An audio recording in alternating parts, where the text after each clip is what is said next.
situation where you are first? So that's right. So I'm near the opera area, in between this kind of triangle between the Tuileries Gardens. There's the Madeleine, and then there's the opera, as you said, just in front of us.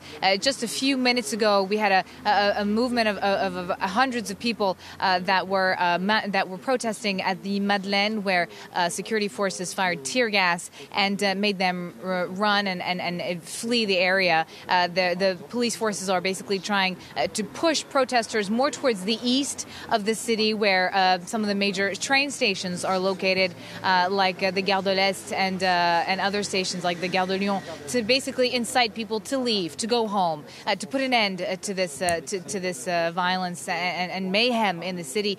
Paris, as we speak, is really a dead city. It's a ghost town. Everything is closed. There are very few people in the street, and those who are in the street know what's going on, and they are here, most of them, with a purpose, and that is to get their voice heard, or for a small part of them to create havoc.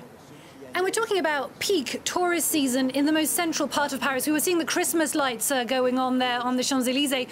What do passers-by make of this situation? That's right. Well, the lights are just turning on right now as the darkness is falling. It's true that the Christmas lights are everywhere. They're on. And we're just also next to the big department stores like the Galeries Lafayette or Printemps, places where major shopping gets done normally this time of year, especially on a weekend. A lot of those stores actually saying that they'll be open on Sundays instead, to kind of counterbalance the fact that they're closed this Saturday because of the violence. Again, a lot of these shops are boarded up. A lot of them have some of them you have security in front of them, but people are not around. I spoke to one American tourist who was telling me that these were very strange scenes, that she was not expecting to see Paris in this light, but that she heard that the violence wasn't as bad as last weekend. So, Paris does have a bit of a reputation around the world for being a place where people protest, though usually it doesn't get this violent. So some people, of course, less surprised, but still the scenes of the tear gas and the violence that have shocked people around the world are also making it so that some tourists are preferring to stay home, to postpone their trip to Paris, and others are here, but they are not in the streets, and they are staying away from all the mayhem today in Paris. And there's been some travel warnings from the US, Germany, the UK, and a number of museums are also closed. That's right. So the Louvre Museum is closed. The Musée d'Orsay is closed.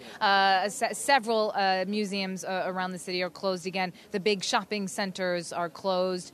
These are places that, normally are very, very busy this time of year, especially on a Saturday right before Christmas. And a lot of those tourists being told to stay home. The U.S. Embassy told its citizens in Paris to keep a low profile and to stay away from the areas where violence may occur. And as we were seeing just today, these scenes of violence, yes, they are on the Champs-Élysées like they were last weekend, but they're also getting pushed out to other places, other parts of Paris, other pockets where maybe residents were not expecting to see these kinds of scenes. But that's because the security forces are very strong this weekend. 8,000 of them in Paris alone, 89,000 across France, and so they have been trying to diffuse this flare-up of violence. And sometimes instead of diffusing them and putting that out altogether, they're just kind of moving it around into other neighborhoods of the city that, again, we're not expecting to see this kind of violence.